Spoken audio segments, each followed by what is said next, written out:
Welcome back to our channel. In today's video, we will provide you with a full guide on how to allow someone to add others to a Telegram group chat. If you want to grant this privilege to a member in your group, follow these simple steps. Step 1. Open the Telegram app on your device. Locate the Telegram icon on your home screen or in the app drawer and tap on it to open the app. Step 2. Once you're in the Telegram app, go to the group chat for which you want to allow someone to add others.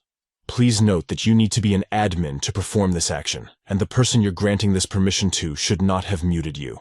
Step 3. Tap on the group's name located at the top of the chat screen to access the group information. Step 4.